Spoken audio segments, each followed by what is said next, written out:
Comes a Time wants to let you know about a brand new way to learn music live and online like never before at mellify.com.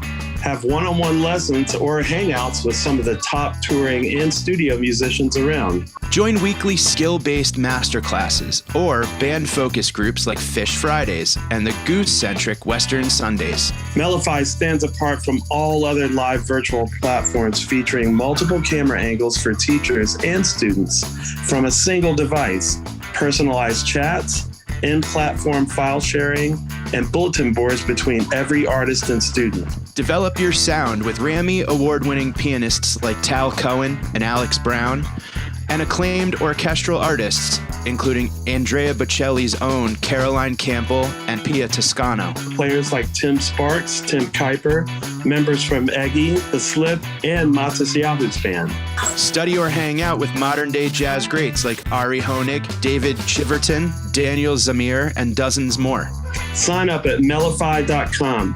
That's MELOPHY.com. And use the code TIME to save 20% on your first session today. Hey, this is Oteil. If you're liking what you're hearing, head on over to patreon.com/comesatimepod and get your bus pass for an extra episode every week. Welcome back to Comes a Time. I'm Oteil. That's Oteil. Today on the podcast, ladies and gentlemen, we have from this band Dead and Company, Bill Kreutzmann and John Mayer. Wow. Right, not bad. How the universe has been very kind to us. Absolutely.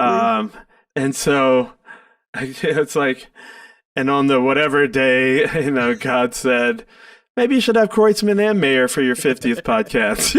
Like, okay, that sounds great. Wow, how that worked out. Yeah, and like a Dead jam, it was a everybody was perfectly imperfect. We had special guest appearances. We had some people leave the. First of all, anyone watching with the sound off, it's like, why is the bass player, the drummer, and the guitar player meeting with the vendor? I look like the T-shirt guy. Everyone's like, who the hell's this? Would they have the beer guy on for the? It's just funny to be like sitting here watching this, and I'm like, yeah, my life is friggin' amazing. It was so cool. And it was, really? Billy's coming off these amazing shows that he just had. For his birthday. For his birthday in Hawaii. 75th birthday shows. Yeah. Had Santana out there. Yeah, it's just unbelievable. And these are two conversations that could, like, the two of them, we totally should have them on their own as well, because it would be so fun to hear, like, the little deviations that we could have taken at different times. But this was such an honor.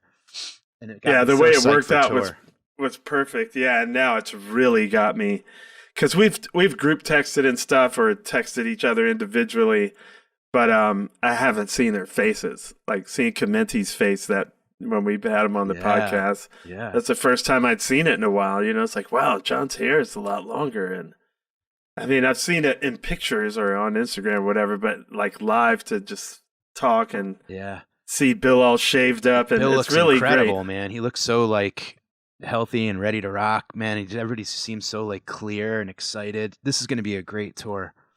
And I can't wait for it. Yeah, the happiness was just he was beaming. Yeah. Playing with Billy and the kids, and shout out to Magner and Tom Hambleton and Reed Mathis, and I know you guys had a blast playing with Santana and Billy Strings, and so Bill was all his lights were on. It was really good. It's a great podcast, so check it out, y'all. Yeah, and now we have officially had all of your bandmates, Oteil, on the podcast. That's right. We've got the whole Dead and Co. Now that's checked off. So and fantastic. Thank you to each and every one of them. Yeah. For coming on, giving us your time. Yeah, blessing us. It's a true blessing, cool. and I'm honored to be doing this with you, Oteil. And thank you guys for listening here at the Osiris Network, home to so many great podcasts. You can check all of them out at osirispod.com. Also, we've got some great inside stuff over at Patreon, patreon.com/comesatimepod. If you want to come hang with us, you can get your bus pass and step into some wormholes. Enjoy Billy and John. And we'll see you on the road, everyone. Happy 50th, Oteil. We did it. Yes, happy 50th, brother.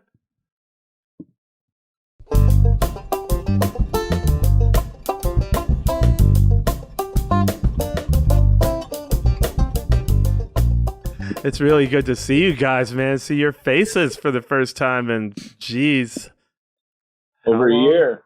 No, yeah, way too this long. Is incredible. Man. I got to play music this last week, though. What a treat! After you haven't played for over a year, right? You know, the last time I played, both you guys know, and I'll tell you what, it was the highest thing I've done in a long time. I can't wait till we get back and playing with our band. You know, just the rehearsals are fine, aren't they? It's the culmination of not getting to do something that you love so much, and finally getting to do it with a group of really wonderful musicians. It's life-saving. It's the best thing you can do in life. Play music. Yeah, it's Santana out there last night, huh? Man. He came over. His brother lives just a ways down the road here, man. And he showed up, and he's got this amplifier. I wish I could remember the name, but he told me it cost Dumble? It's a Dumble. I was going to say John knows. Yeah. Jesus, Yeah. Santana strikes me as one of these players that, as great as he sounds on record, I bet when you were in front of him and that music is whooshing out of him, I bet there's another element to the force of what he's doing that you can't quite catch on a tape. Not quite. It's true of all of us playing live and stuff, maybe sometimes. But yeah, he's like that, man. He sat up right next to me. It was great. He roared for a few hours. He hasn't lost anything. He's a great teacher. You know, wherever he goes, he teaches. So during the breaks, I love this. During the breaks, he put on Pharoah Saunders. So we'd listen to that stuff. And then we'd go back and play looser like. And that's who that cat is. Also, I got to play with James Casey. You know him? Yeah. Horn player. Right. He's played in my band at Lock-In, him and Jen and Natalie from Trey's horn section. Right. He's bad, man. It's such a sweetheart. Yeah. He got stuck over here on the island, too, when COVID started. He's from New York, right? Him and his gal. And they couldn't go home. So, not a bad place to get stuck. No.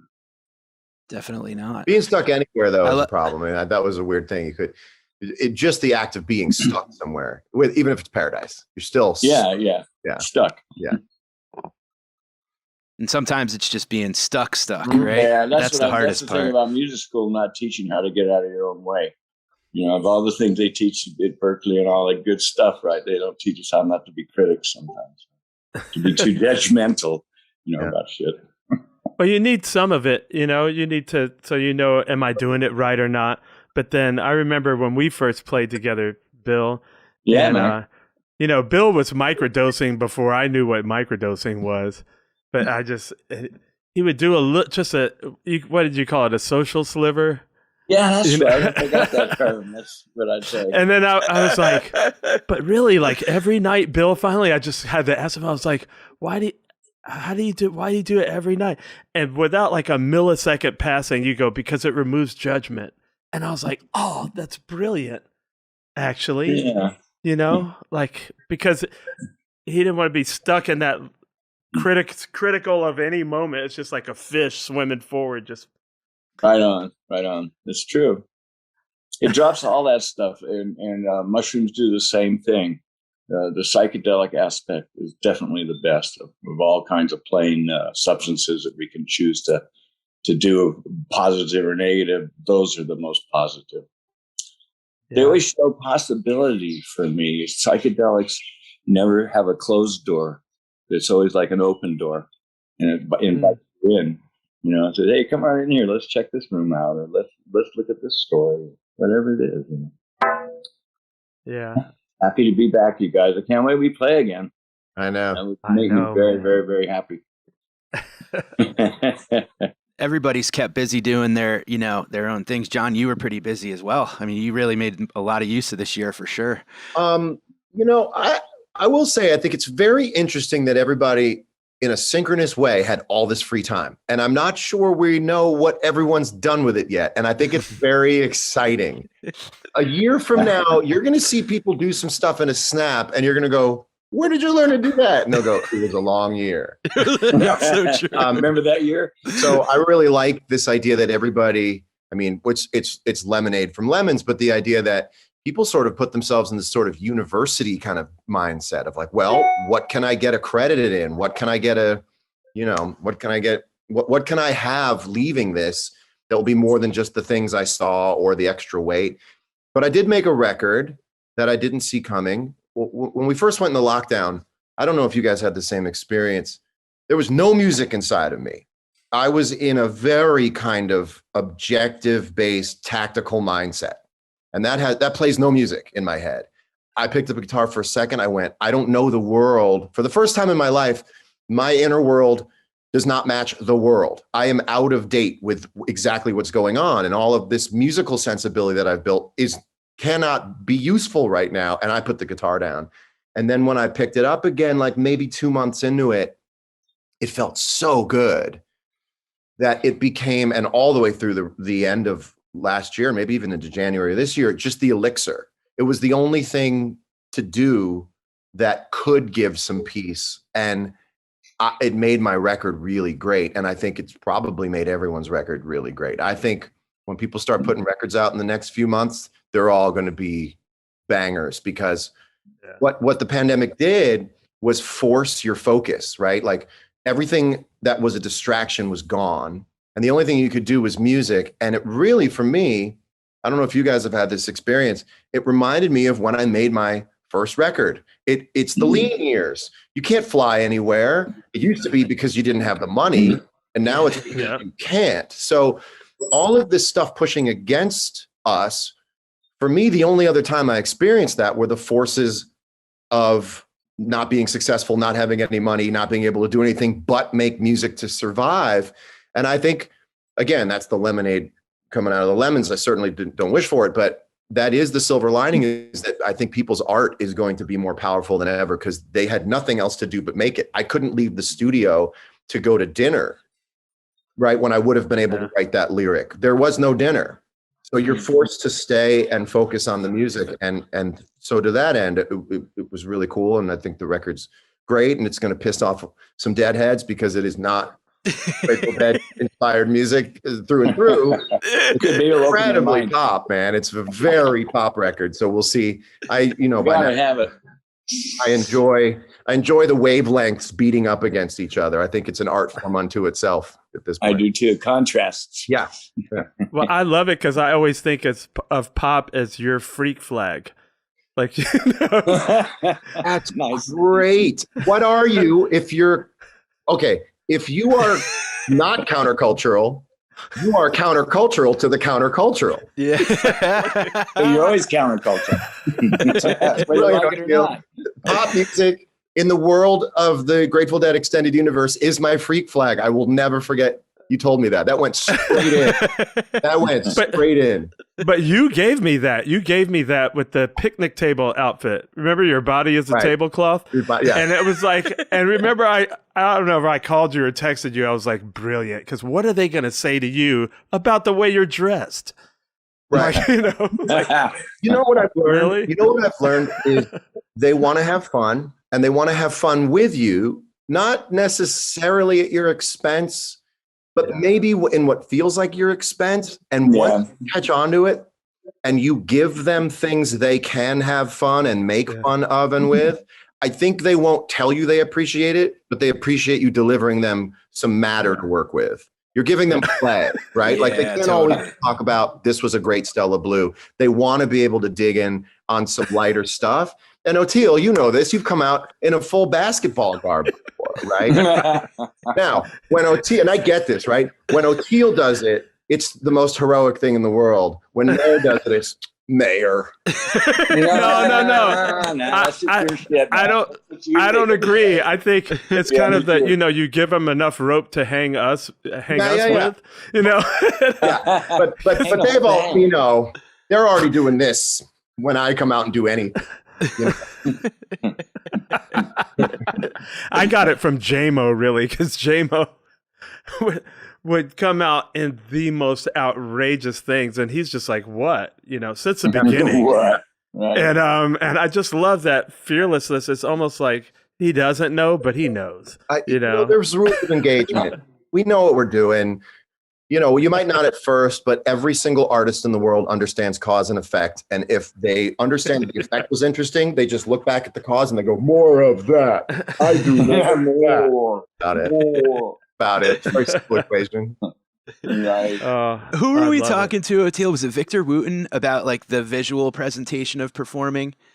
Like we were talking about like Prince and how like some people just like you have a look and some people just don't. Yeah. Right. And just like the difference between the two. It's the very Colonel Bruce anti-look. Yeah, the anti-look, Jerry sweatpants and some and a Hanes beefy tee. Yeah, the relaxed pants, they're over relaxed. I always loved the Jerry Bob like right there next to each other. The dichotomy, is like I know. There's a contrast. You know what I've been watching lately? I spotted a contrast. Like a great window to that contrast are the Letterman appearances with Bobby and Jerry, because they have such diverse styles of expression. Yeah, and it's really interesting. And Jerry is sort of like this beatnik minimalist in what he's saying. Yep. And then Bobby's a little more broad. He's not a Catskills comic, but he's just a little bit more broad. And watching them have these different tempos, I'm fascinated by it. Me too.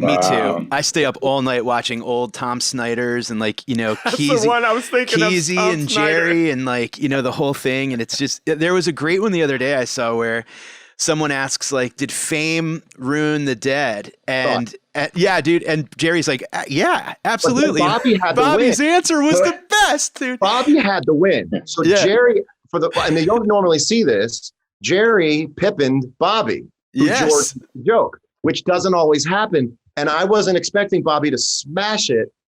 It was like great ball play. It was the timing, the comedic timing Bobby of that. Killed it. Bobby goes, it's changed for sure. Like now when I'm eating pistachios, I don't even bother with the closed ones. And if there's one that's hard to open, I just throw it out. Move on to the next one. And you hear that guttural, that honest Jerry laugh, like that kid giggle. And that's when it crushes. Yeah. And then the whole room is just, man, it's just that frequency you guys were on from the start, Billy. Yeah. I mean, it's just so fun to be in on the goof.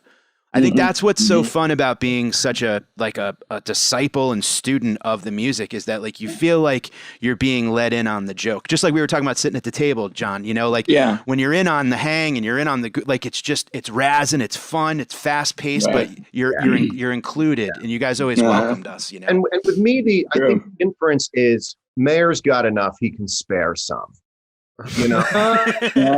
That's the inference, and I'm with it. I get it, right? Like, and this, like Mike, in terms of being at the Cellar, the Comedy Cellar. For those who don't know, is this great seminal comedy club in New York. You walk in 6'3", looking like I do, having around me ROIs or been making heads turn in the at the Olive Tree. Like you better have some to spare. Like you better have some fat to hand people they can slice and dice you with. Yeah. I mean, imagine a headline that says, John Mayer regarding dead co-fans. I wish they would stop making fun of it. Like, that would be no fun at all. Yeah. The fun is don't take the fun away, please. No, the fun is that I can handle it because I've got a surplus. Yeah. Sometimes I don't, but that's my problem with my therapist. That's right. I never see it. That's the therapist is good. Yeah. Oh, I wrote a friend the other day who was having trouble. I wrote the story of my life, which is like, get smart, get hurt, get creative, get rich, get therapy. Nice. I think therapy comes a little earlier in that list. Right before you get rich. You can't afford the therapy. Yeah, I think it comes a little bit sooner. You can't afford the therapy. We don't listen to that until you make the money to pay for it. Monster inside you made. Yeah, try telling your therapist you owe them money. Whoops. I had a they'll therapy. Take back their therapy. Billy, I had to do that. Billy, they just go, by the way, it's all your fault. Okay, return your therapy back. Billy, I got to tell you the story. I had a therapy session one time with a guy one-on-one, and his credit card reader was sticking out from under the couch. And the whole time I was talking to him, I could see the credit card reader. And I said, could you do me a favor? Could you just scoot the credit card reader under the couch for me? It would make me feel better while I tell him, oh, yes, I'm sorry. And I left, right? I'm wiping tears away. I get back into my car and my iPhone has an alert, and it's my American Express. He had charged me my iPhone. Like, as soon as I left, my eyes weren't dry yet. It was like, boom, sorry. Boom. Live, the personal like touch. Tangles. Card reader, thank you. That's amazing. Yeah, by the time you get rich too, that's when you got enough demons to where for sure you need therapy. I mean, you might have needed some before, but yeah, they've accrued over that time. Man, you can go back. You can go back in the circuit and take things out and repair it, and then live a lavish, wonderful, peaceful life. It's great. Yeah. I couldn't make records if but I was the music does that for us anyway. That's right. I believe that. I mean, 90% of it, it's all the music, and we feel good about our playing. That's our therapy. We feel good about our interaction with our other musician bros, and that's what we get. We get our happiness and joy there. That's I always hope the music would help musicians be able to let go more, because I know, we all know, especially playing improvisational music, the better you are at letting go, and like you were saying, Bill, letting go of the judgment, just being in the moment, the more you hit those bullseyes. And then when we get off stage, we can't do it. It's like, what is, you have this perfect model for doing it on stage. Right. And then it took me till 40 and really till 50 when I finally, I started to wrestle it at 40 or start to let go at 40, whatever, however you want to look at it. But then it took me another 10 years to really, it's like, man, why can't I do this on stage? I've heard guys say it. Why can't I feel like that off stage? And I was like, man, I know we can. I just have not figured it out yet, Well, what's really interesting was we thought that being a musician was ultimate job security because we could just go play. And I think it's a rickety structure, the idea of getting your self-worth out of playing music. But what we always thought was, well, we're always going to be able to go on stage. So even if it isn't the world's most healthy thing in terms of being able to handle stuff ourselves, the stage is always going to be there. We'll just go work it out on stage. And for the first time in 100 years, the stage wasn't there. Yeah. And for the first time, we were like, oh, I can't go work out my self-worth on stage. So where does my self-worth lie now that it really was like Superman 2 or something. Every comic book movie series has the one movie where you lose your powers and you're Clark Kent the whole time. And I didn't have a cape anywhere to be found for a year. No capes, huh? Yeah. I saw people struggle with that too, with their identity, like where they place their identity. And because that started to shift for me at 40 and definitely by 50, like when I met Jess and then had Nigel, now my identity is as her husband and his dad. And that literally is first, as soon as his head popped out, it went whop, and it's like, you're not O'Teal the whatever, you're this human's dad. And so when the pandemic came, I didn't have that crush. I was like, man, I get to hang out with Nigel. I was like, man, I was kind of ready for a break. I was worried a little, but I embraced the break more so and didn't play like you, John. I didn't even touch my bass, but I didn't have that hardcore. Me too. I had a different thing to struggle with, but not my identity. And some people I saw them lose their lives over it. It was a hard test, man. I just got to dig into the farm life. We have 20 acres here, and I just did it better and better every day. I learned how to feed a little better, and it was really a nice thing to do the same thing for over a year and not get tired of it. Be able to find just the littlest nuance that would get you through to the next idea, right? Because when you're working with sheep, they're basically pet dogs. So I have 15 pet dogs, and I have names for them and all this kind of stuff. And they're hair sheep, and this will blow your mind. I'm making wool. I have a carding machine, and the vet comes over and helps me shear them. We take the fluff off them, put it in the carding machine, and wool comes out. We make wool. Carding machine is like a comb. It combs it, puts all the hairs in there straight. So you can use it for something. You can use it for yarn. I can make all you guys hats, little Oh, I'll take it. Nice. Yeah, it's like learning curve. Like But I mean, there was no music to be played on this island, so I just had to say, okay, you're on hold that way, and that's fine, and just do everything else as best you possibly can. Have fun with it. Nature, man, nature. Yeah. That's if you're gonna get back to something, during a time like that. That's a safe bet. That's a safe harbor. Is what that really is. Too. Rolling Thunder always believed that nature was the one. And I still follow a lot of his beliefs. I believe that the four directions, are as important as anything. It doesn't have to be inside of a church or anything like that. So I believe nature is the way. We had Stanley Kripner on. Yeah, we had Stanley Kripner on, and we were talking about Rolling Thunder with him. It was really cool, man. Really deep. He was funny. He worked with Mickey and I, Stanley Kripner. Mm-hmm. And one day he's talking to me, and we were doing all these. He was hypnotizing Mickey and I to do stuff together, to play drums together, right? In the middle of this whole session, we're being hypnotized. And I look at his shirt pocket. He's got ants crawling out of it. Just a stream of ants. I'm going, now, wait a minute. Is this part of it? Is this part of the therapy? But he was trying to get us to communicate without words or anything, which is kind of like musicians. Yeah. But he's a far out dude, all right. Yeah, we had a good time. I found him because of Billy Strings. Oh, really? Out with you guys, right? Well, we just did these few shows. We did these 4. Actually, we did 3 birthday kinds of shows, and Billy Strings performed with us. He's a nice young talent. He's really awesome. A bluegrass player and does that good piece. But the fun for me is he's picking up electric guitar for the first time. Yeah, and he's got himself a Strat, and and he's just loving it. And there he was across the lawn at 10 feet from Carlos Santana. Yeah. And they play like that. We play like that all afternoon. That's great. I'm still very high from it. I'm glad we did the show today, because yesterday I was kind of today I'm back.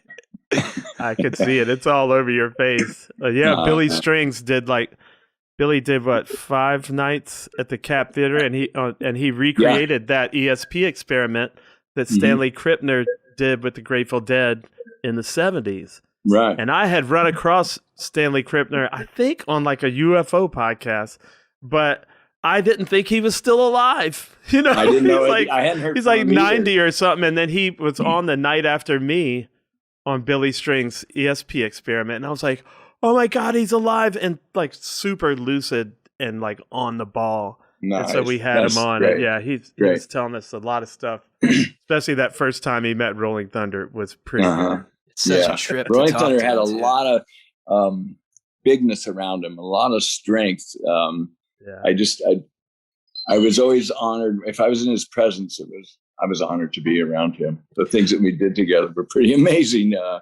This one story that he was taking me and another couple, me and my wife at the time, and another couple, out to a prayer ceremony. And I never prayed before. So I was scared to death. We got us way out on windy road, and we go down this little creek bed in the middle of the desert, and it's like an oasis. Green trees are growing here and there, and the rest is all desert, a hot desert. And we get to this place, and it has these giant, beautiful trees. And he says, "Okay, I'm going to teach you how to pray." Now I'm really nervous. I'm sitting down, and he said, "Say these words," and we said the words. And they said, "You guys stay here. I'm going to go see how the baby eagle." And he comes back longer than, maybe an hour later, which are all now these 4 white kids are like going, "What's going on?" And I've never seen a human being so mad. I've never seen a person so angry. To me, it looked like the bull at a bullfight that wasn't having a good time, didn't get the matador. He was so mad. And he told me that the local cowboys there had shot up into the trees and killed all the baby eagles. Oh, man. And man, it was just like, that's, what the eagle is, the Native Americans, and it's all of us too, I'm sure. And so we sit with that one for a little while. And then he went around and he picked up every feather from every tree, because baby eagles can't fly until they're a year old. Yeah. So he goes, because he wants to do it honor. He picks up every feather. He comes back, And he said, okay, we can go now. I've prayed and I've done what we had to do on this horrible atrocity. And he made me a little, like a wand would be the way to say it. He made me a wand, and he gave me a bunch of the eagle feathers. And so, a week or so later, I'm driving back I was staying at Mickey's Ranch at the time. And we're driving back there. And we're just a few miles out of Carlin. And it's just a hot, blasting day, no air conditioning, so all the windows are down. And I had the feathers wrapped up really tightly in paper. And they're underneath the front seat, right? The passenger seat. All of a sudden, I'm driving along, and these feathers just start flying in the car. I can't reach them. I'm trying to grab them, and for the life of me, I can't get those. And I feel down on the seat, and there's still half of them there. I told Rolling Thunder about this, and he just said, well, some of them didn't want to leave. Wow. And the rest of them wanted to go with you. That's how he was. He was that plain and that straight ahead. So I could really understand little stuff like that, Yeah. They didn't want to leave. Well, that was like Rolling Thunder is just like this wealth for me. It gave me a lot of strength. The one that really got me, you guys, and this has to do with Working Man's Dead. I was about to go on a self journey. You lay 7 days all by yourself with just water. If you call that an opening experience. And we're just about ready. But he's got a place for me. He'll watch over me, but it's out in the side, and you're going to really learn about yourself. And it sounded like it'd be an extreme acid trip without acid. And then the doorbell rings, and it's Western Union. And here's the guy with a letter for me. And it's from the rest of the band. And they say, hey, Billy, come on back. Let's do a record. You want to do Working Man's Dead? So here I have in my hand, I have go on the Vision Quest or do Working Man's Dead. I had these two there. Working Man's Dead.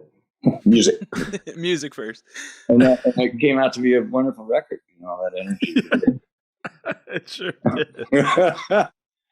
Yeah, absolutely did. I got the chance to spend some time with Kesey before he died. I met him at a Fish concert in '97, and we stayed in touch throughout undergrad. And then he invited me out to his farm to do a senior project, essentially, to interview him. And I feel like he knew he wasn't going to be around much longer. Like, he was really sick, and he just talked so much about how much he loved you guys because you guys gave him a space to play. He was such a big fan of music, but he said he likes a scene where he can find his place and play and not be, withholden to kind of, standing there with your hands in your pockets, and like he wants to get dirty and dig in. And right. It was so cool to see, him talk about all the amazing memories with you guys and obviously how important he was to you. No, for sure. One of my LSD partners. We had Babs on as well too, and we talked all about the old days, the prankster days. How's Babs doing? Fantastic. He's doing good, man. Communicating, getting stuff across. He's doing really good, man. We had a really fun talk with him. He had us rolling. Yeah, he's on one. He used to be a helicopter pilot in Vietnam. Okay, did you know that about him? A lot of people didn't know that about him. I know. Yeah. He doesn't exactly brag about it, but once in a while he gets storytelling and he'll talk about shit like that. Well, not the heavy stuff, but it's funny too when you talk to people about that East Coast versus West Coast old time LSD thing. There was almost like a turf war in a way with psychedelics, where like the East Coast was incredibly like educated and like clinical and button up, where on the pranksters got they were out in the farms and working hard and sweating their ass off in the sun. Well, that's exactly right. And we'd get high and one of these acid tests, and I'd be coming on. And I'd go around looking at everybody's high. Oh, you're high too. Oh, you're high. Then when I checked them, everybody was high. Then we went going, no. It was fun. And they would set this thing up. It used to drive weird crazy. They set this thing up called the Thunder Machine at the opposite end of the room, right? So we'd have our little teeny band here. And then this over here. And we'd be doing that while you're high on acid. Anyway, it was unusual. Is it like a John Cage record where there's just like multiple things going on at the same time? Right. I'm going on reverb.com after this looking for a Thunder machine. What's it called? Letgo.com? Selling old stuff. Or is it called Give It Away? Give it away. John, you know what I love about you, and I always like, I'm so psyched to learn this, that you're such a student and nerd about music. Like you find something and you dive 1,000,000 feet deep. Like you tie weights to yourself and just sink to the bottom. During the pandemic, did you it saved music, absolutely saved my life during this thing. Did you take this year and I know you couldn't play, but did you listen a ton? It's weird. I did the opposite. I escaped into my own record. So there was nothing else, right? So I was in the studio. I mean, skeleton crew. I mean, it was 6 people. Yeah. I was really sort of I think a lot of people became their own little COVID czars of their circle. So I was in charge of making sure people got tested, and I was the guy making sure everyone had masks on, which they did. And I'm under my watch, nobody got COVID, which I feel really good about. We were able to really, in a very controlled environment, make this record. And because once you left the studio, there was nothing, and you get home and it's fun to do home stuff, but there's nothing really there. Getting back into the room, my whole life was in those 2 big overhead speakers. Everything that I'd been working on, the freedom, the fun, the joy, the soothing, the colorful, fun, happy stuff was up there. So I would just come home and dream about what else to put up there. So for the first time, music was a place to go as a safe haven, because there was nothing else to do. And so I just kept adding bricks to this kind of really cool little fun, happy place kingdom. And every time I came back to it and listened back to it, I went, oh, there's my friend. And so the record is hyper friendly because it's the record I made to stay happy. It's by the way, it's delusionally happy, not so guilty pleasure. I can't tell you. It's that's awesome, man. Is it true happiness? It's guilty pleasure music. People are gonna go, what song am I singing? It's a Mary song. Damn it, that new one. I said I didn't like it. Now I'm singing it again. Oh, it's in my head. Make it stop. And I go, that's success. That to me as a songwriter, you can be a little bit ashamed of yourself for no, if I can get it in, I'm happy. Don't do that. I'm so psyched to see what it really, it's gonna be cool to see what it's like when we get back together, because everybody has to have evolved in some kind of way. Correct. For the positive. Yep. Yeah. I believe. Great. I mean, I'm being optimistic, but also there's gonna be, for me personally, it's just I'm not taking anything in life for granted, so I'm not going to take risks that I feel are going to mess up you guys' thing. I always want to be supportive, but I also feel hey, we never know when our last day is. We might want to just, I have that feeling around the show. Yeah, I'm with you. So I want to I was talking to a friend about this. I was I might do some outrageous stuff on this next tour in terms of what to bring, what to have backstage. You can't just spend your life taking it and stacking it and taking it and stacking it. What if on this tour it's mini golf, everyone? Yeah. Do the clubs Who's that guy? Oh, he's the truck driver with the mini. Right. He sets a mini golf every day. Mini golf, courtesy of me, guys. Welcome. What are ways because I'm going to say, I'm going to defend this band through and through. We've always dug in it was our last show. I don't think we've ever phoned in a show. But I do think the transactional nature of touring to us is sort of we all kind of do this, and I think that the next time we go out, I'm really going to explore the venue space in terms of ways that I can make a tour manager upset. Yeah. That sounds fun. Brilliant. You know what I'm saying, Billy? Yeah, I do. I've been there myself. What's the most outrageous expenditure or apparatus that was brought on a Grateful Dead tour that you can remember? Oh, okay, I can remember the wall of sound. Well, yeah, right. There was 40 shows. Besides that. Wow, you opened up a beautiful can there.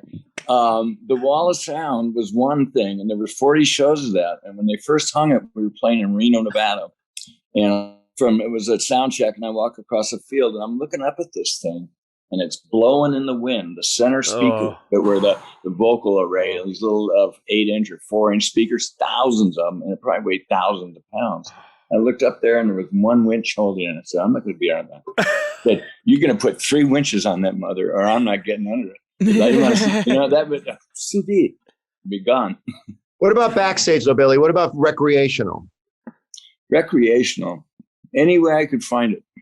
Any place I could get out of having to wait. Scooters? Did you ever have motorized scooters? Yeah, we used to race cars a little bit and stuff. And I used to be the driver for the band.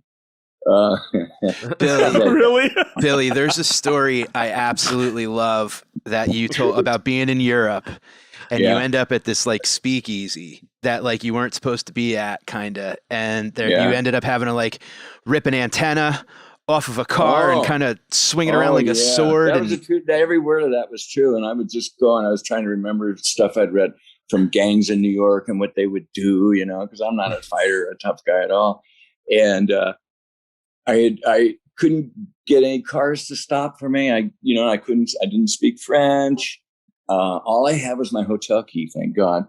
And so this big Mercedes comes by and I just want some attention. I just slap my hand down on the car. Error. Bad idea. And I'm totally loaded on acid. And the speakeasy I was in was really glad to see me leave. They were happy. So trying to do my one-legged dances and not very good, hitting the ground and shit. And so they kind of let me go out. And now I'm on the street, I was telling you, and it's dead quiet. Once in a while, a car will go by, and so I slap this one. The guy hammers the brakes, puts on the brakes, and this big monster gets out of the car, and he starts coming toward me. I'm about 100 feet down there. I'm like, what the fuck am I going to do now? And I don't know if I could outrun him or anything. So I just take this antenna off, and I just call, "You motherfucker!" And he turned around, got in the car, and left. Thanks, antenna. Like crazy American. Exactly. I'm just like, but I'm also saying I'm so happy those days are behind us and we can talk about it now, because I wouldn't be here if we still did shit. If I still did that, I wouldn't be getting to talk to you guys. So that's how that's. I know. It's funny. I can't picture that, Bill. Like since I've met you, you've always been the most easygoing. Like I just think of you as like a super grateful person. Well, you put the right chemicals in, you put the right stuff in a person, and they can be different people, especially with alcohol and acid. That's a lot. Absolutely. Hello, Dad. Anywhere. It's all, what are you going to grab off of the nearest car to fight? Right. Totally. Yeah, a hubcap. I'm going to fight somebody with a hubcap. Yeah. Go Captain America with a hubcap. You read the wrong book, though. When you guys were like in the days before, like when you could sneak around town unknown, kind of like the heads knew you, but you were able to sort of dip into bars or have a good time. Like the minute you guys got off stage, were you like out and about ready to have a good time, or did it always kind of, I was always out and about because the energy doesn't end at the end of the shows. Everybody knows. I mean, you start going for a good hour, and I just use that as my second half. First half was the music, and the second half was going out and having fun. The music was fun too, but I'm just saying it's like the contrast. I always liked hanging out, believe it or not, with the crew because they would take risks. Thanks for listening. We'll be right back after this. Hey, everybody. Make sure to watch Bob Weir and Wolf Brothers live from Colorado on nugs.net, June 8th through the 12th. Don't miss live streaming these shows from iconic Red Rocks and Ford Amphitheater, wherever you are. In case you don't know, the Wolf Brothers are Jeff Chimenti on keys, the legendary Don Was on bass, Jay Lane on drums, Greg Leese on pedal steel. Along with the Wolfpack, a string and horn section made up of Alex Kelly, Brian Switzer, Adam Thies, Mads Tolling, and Sheldon Brown. Watch these shows live or on demand whenever you want. Tickets provide 48 hours of viewing after pressing play. Visit nugs.net/cat for live stream tickets. You won't want to miss it. Be there, kids. Thanks for listening. John, when you started to, dive as deep as you did into the Dead, did you get into like watching Jerry interviews and listening to him like kind of as a fan or as a like just wanting to learn more about Garcia? Like, did you? A little bit. I knew though that I was coming from a different world. Like I was already coming from a different universe. So to me, everything you think I would have gotten from an interview, I got from every single note that he was playing. And I can tell you why. So once you understand the arrangements, so I was hot to learn the arrangements so that I could understand the relativity of what made his playing different on any given night. Once I can do that and I can lock into this, like this control group, okay, here's how China Cat Sunflower goes, right? Here's how it goes. Hearing all of the different permutations of his playing on top of it, I mean, down to the note, for me was like hearing his theory about the world or his philosophy on life through playing. And I still get that. And I've always felt like I could hear the records Jerry was listening to either in between tours or backstage on a record player. Wow. It would always make its way in. So you can pick up little things and go, oh, look what he was listening to. Like, and I can feel it sometimes. Like I can sometimes, like, Billy, you guys used to do a song called Next Time You See Me. Yeah, I love that tune. It's fun too. And I could tell, like, oh, he's having a Freddie King moment. Yeah. Like, Jerry's having a Freddie King, like, blues moment. And then you could hear these other things and go, oh, okay. So once you understand how the arrangement goes, and once you understand the bass line of, not only the bass line of the music, but BASE line as to what the song is, you can understand that people's souls live in the variances between their performances. So what made it different that night? What made it, and that to me is how I really picked up the personality of this person just through playing, right? Like that's my only in, right? Is through the music, and it still happens. I can still hear him, this person I don't know, who's left this archaeological artifact through their choices, right, Billy? Like, yeah, I'm listening, man. You're right.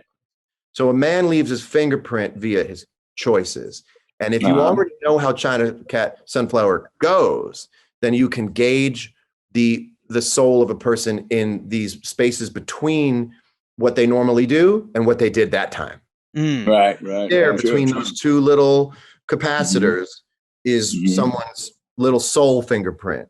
And that to me, I'm obsessed with hearing. And I go, oh, hello, sir.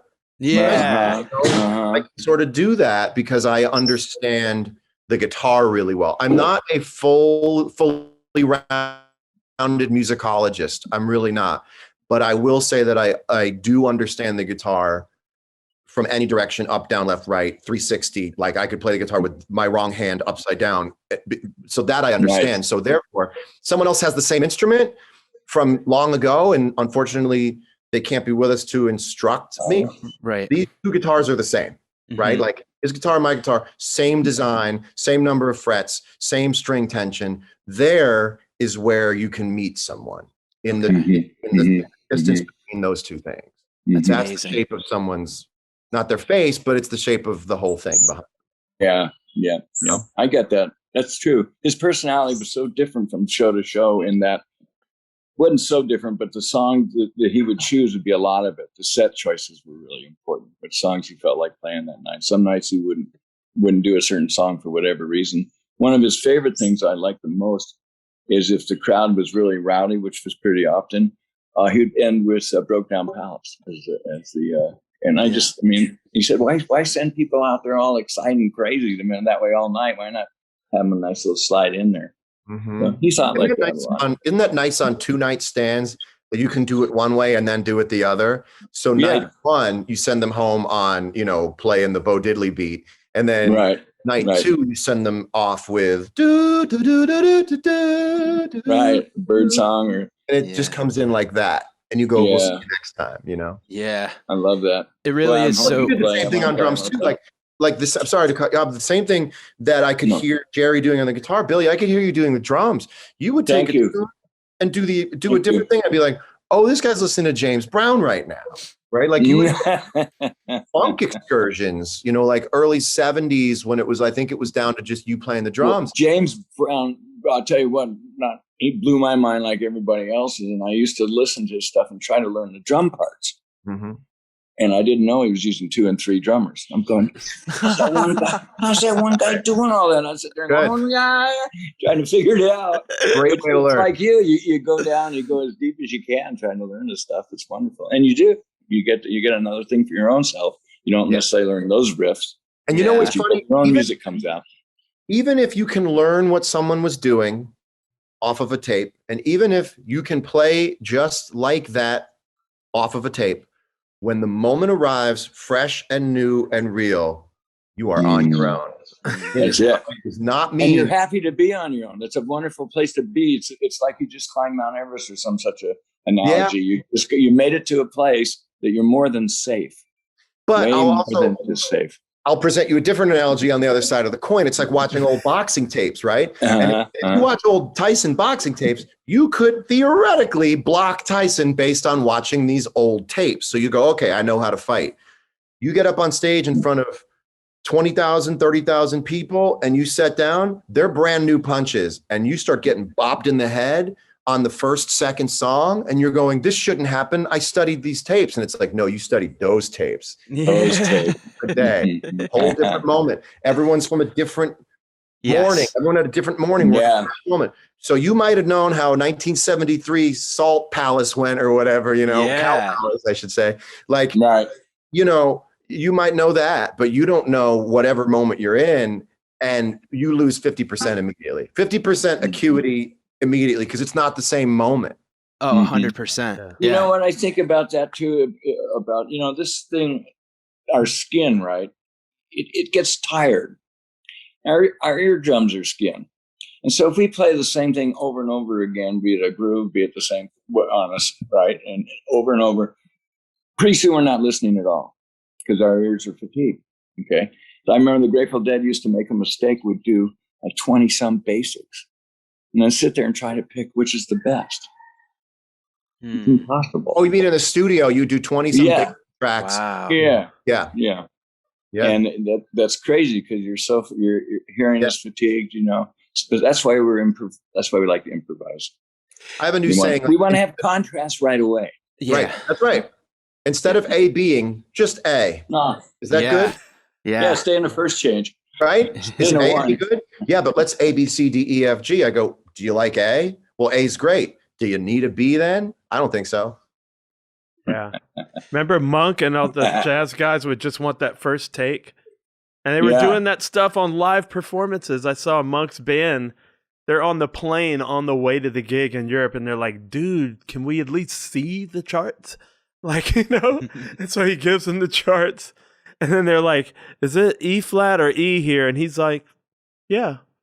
You could do either one. It's just like, wow. But he wanted that first A. He wanted A, and that's it. Because he's like, that's the real sound, the freshest sound. They cut whole records like that. It's like, wow. Right. That's right. Hey, does this guitar sound good? Yes. Let's go. Done. On to the next. Another one might sound good. We have to A, B, C. No, this one feels good. Let's go. No, stick with it. Right. I'm getting better at that. There are some tours, Billy, and some shows and where, you can literally just like get lost in how unbelievably patient you guys were at the moment. And it's the notes you weren't playing. And it's where a Dark Star could literally go right into like a Miles Davis, like sounding like in that stratosphere. These and those two guys right here bring out stuff all the time. Hell yeah. And, man, that's one of my most fun things is hearing these guys bring up themes and jazz stuff. It's wonderful. It's just some of the tours and some of the, like this Pacific Northwest 73, 74 box that came out. There's a Bird song on there that is literally just the most transcendent thing I've ever heard in my life. And that whole collection is just, I think it's from Vancouver, I believe. It's got the totem pole stuff on the cover. Yeah. And it's just so beautiful. And that was the thing. That's some of the stuff I think that like just even as a life lesson I took from listening to so much Grateful Dead was that like, and then learning how Jerry was just like, we don't need it. This is when we're done with it, we're done with it and we don't need it anymore. So let it just be what it is. And that's it. And it was kind of like this patience with life where it can be like perfectly imperfect and it's okay at the moment because everyone was there. And those people may never be in a room together like that ever again. And it's just that one moment exists. And it's such it's a nice tapestry to kind of be able to harken back to and look at. It was one of the craziest things I ever experienced, like playing a Bird song or a Dark Star for that long, with such a huge crowd, like a stadium. And I was like, wow, this is like a Miles ballad for like 20 minutes. And people are zeroed in on I was just like, where does that happen? Yeah. You know?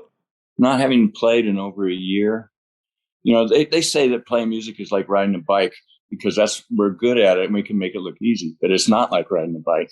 If you don't keep doing it, you lose it, you know? And so the very first day this week, I was like so nervous. I just finally said, oh, what are you being nervous for? You haven't played in a year. Go ahead and be rough. Go ahead, drop your drumsticks a couple of times. Get over the shit, man. You know, talking to myself. Yeah.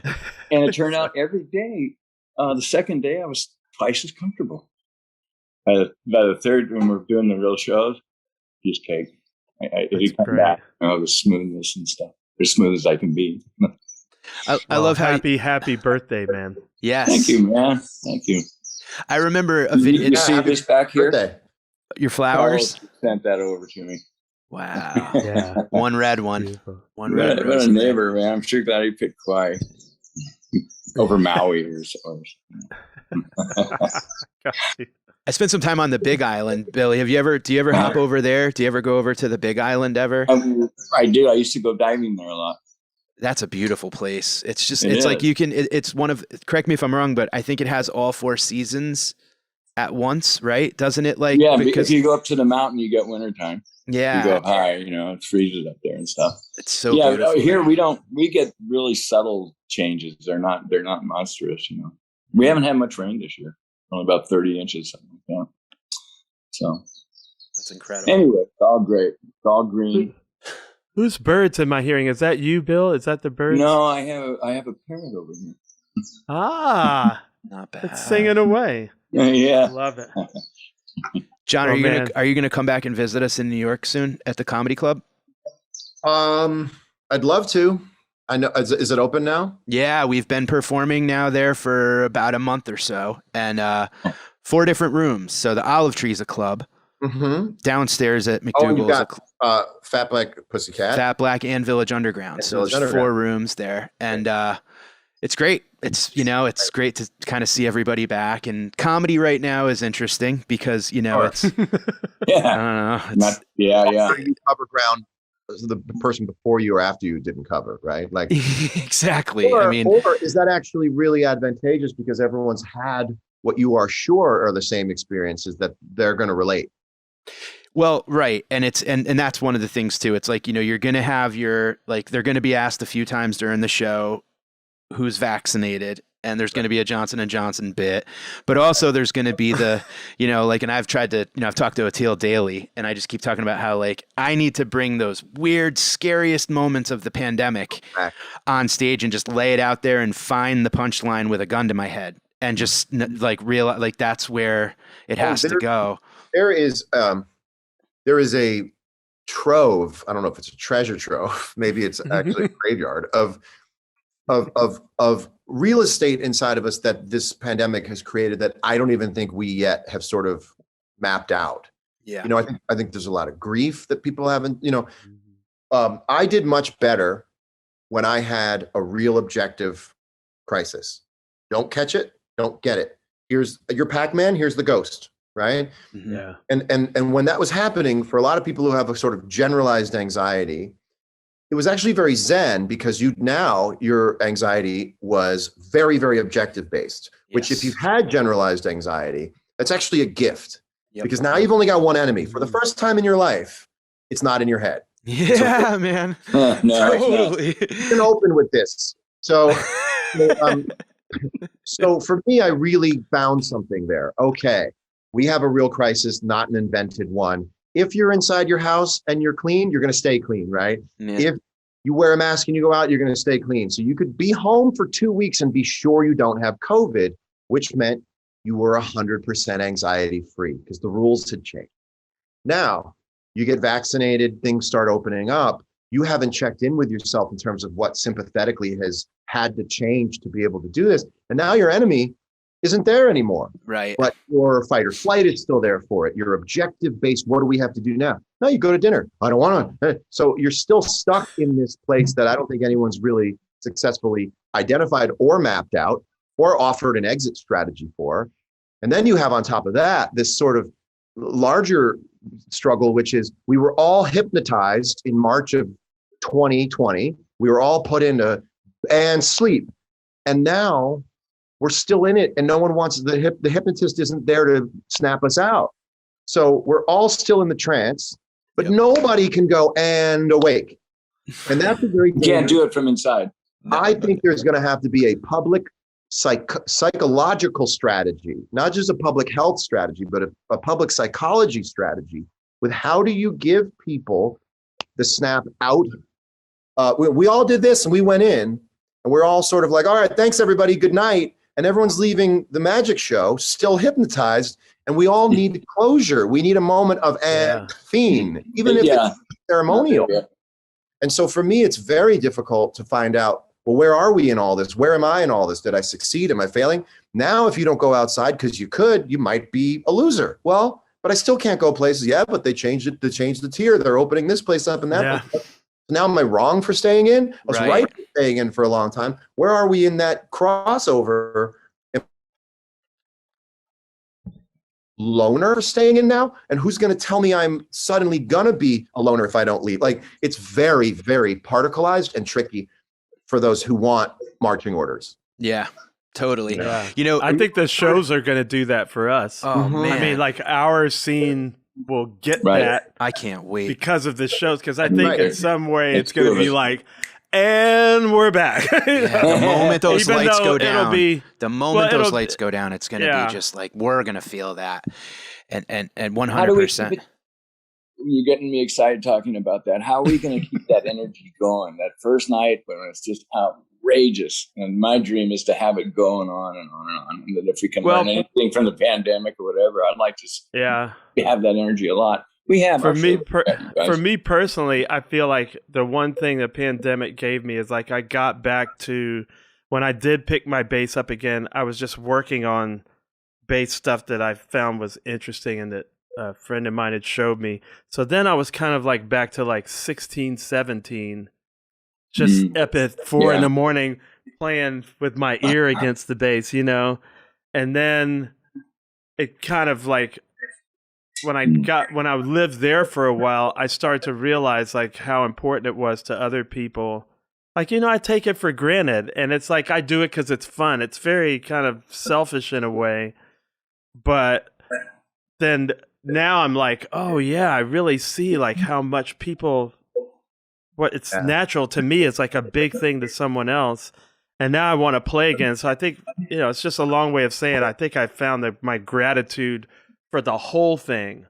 Like the part that I didn't like, the travel, I don't like crowds, you know, I get the tension, the nervousness, all that stuff. It's like, yeah, but that's the whole thing. Like, I got to say, you know, you've got to take it for granted to do it night after night. It's the only way to do it successfully. Right. Yeah. And I also for 30 years too. Right. That's right. And also I would say, I think, lower your expectations on how different you'll be one show into this.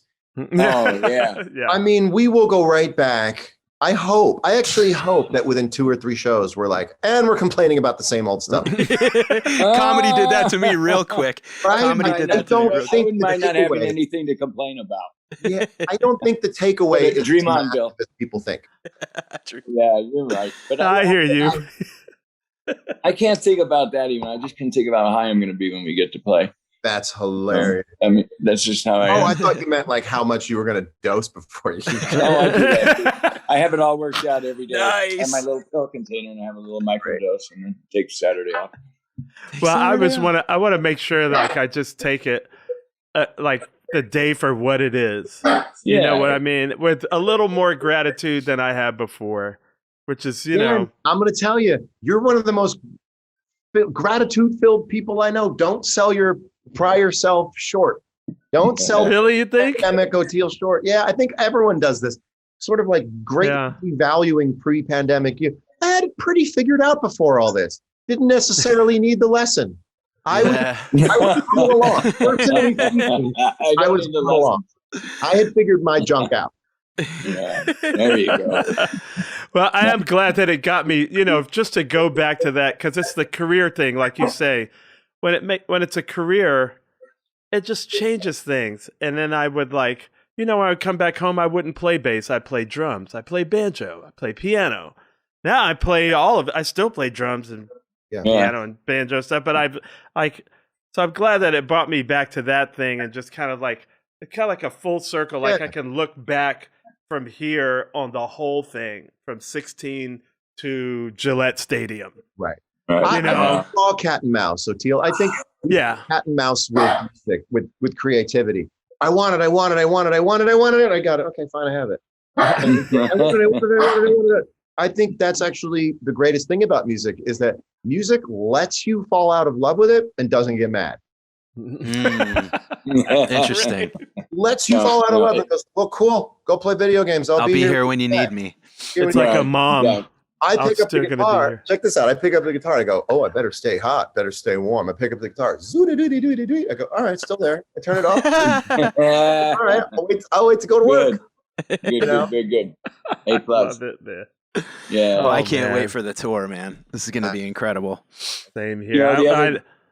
Go, Otia. No, you go ahead. I was going to say, I don't want to keep you guys. You can go if you want to. No, I bet you keep every time when you guys say something, reminds me of another story. When I was playing these last couple of days on Tuesday, the final day with Carlos and everything, there were people on the beach because in Hawaii, the beaches are open.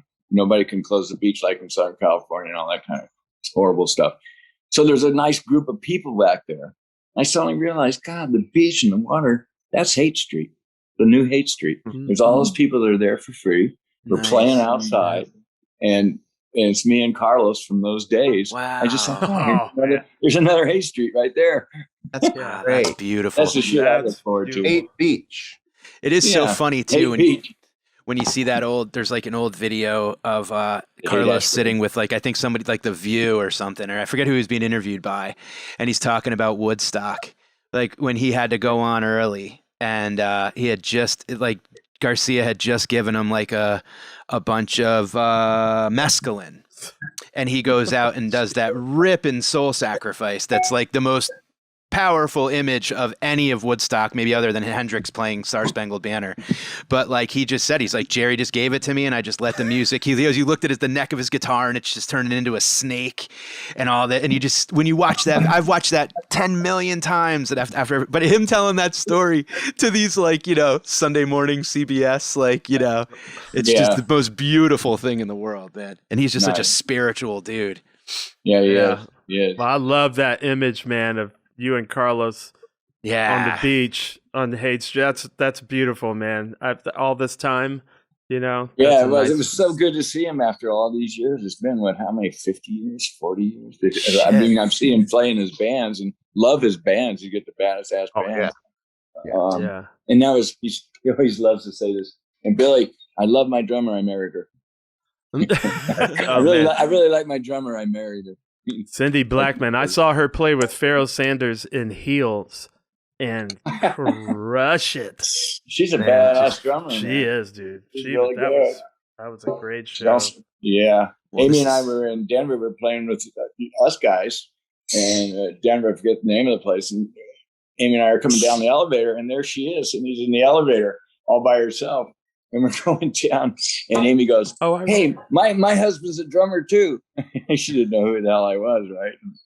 It kind of embarrassed me a little bit, but I loved it. Billy, can I ask you one quick question? I've been really thinking about a bunch. Knowing Jerry and how humble and how like a student of music he was, and he really valued the music over everything else.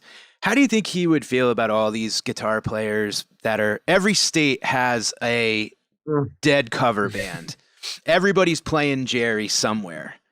In the cosmic Jerry looking down on us, how do you think that makes, like what do you think he thinks about all of that? I think about this quite often. That's a hell of a good question. I have to just fantasize that because I by knowing him, I think he would really like it, that people are picking up and that he's influencing people in a good way. He's not teaching them how to steal cars or doing bad boogie with, Facebook photos from a brothel, Yeah, Yeah, like some drummers. That's were not doing. too bad. You know what's interesting about his playing that I actually thought about very recently? Jerry Garcia exists before the concept of Guitar Hero.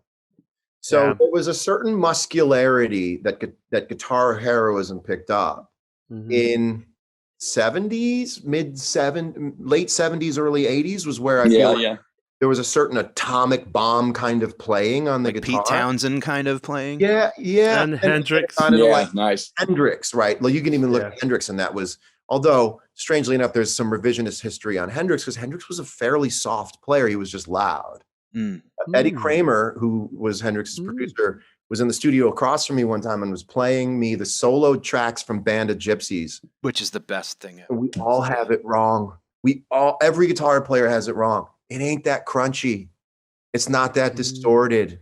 It's actually pretty glassy. It's just loud, but it's his control of it that's pushing. It's happening. Yeah. And so I think what people are going back to about Jerry's playing is it's high energy guitar ripping, and it's more subtle and nuanced, and it's a little more like swimming than it is cigarette boats, and it is scuba diving. I can understand the correlation. And so for me, I didn't realize it until maybe earlier this morning when I was thinking about this podcast. But wow. Before guitar playing got so acrobatic, and I think all us guitar players who have moved all the way through, turn it up, crank it, put a tube screamer on it, let it rip, there's an elegance that we never quite caught on the guitar that we're now super curious about finding this elegance on the guitar. It's a feminine thing. After my brother died, just the slew of deaths, but I found Jerry's guitar like remarkably healing. His voice too. But his guitar, I remember I was just playing stuff around the house, and I would just kind of stop wherever I was in the room, and it would just like fix stuff in me. And it's that feminine side, man. I just was like, I guess I just had to get older to really understand the layered depth of what he some things you got to hear all the rest first to get. They got to get out of the way.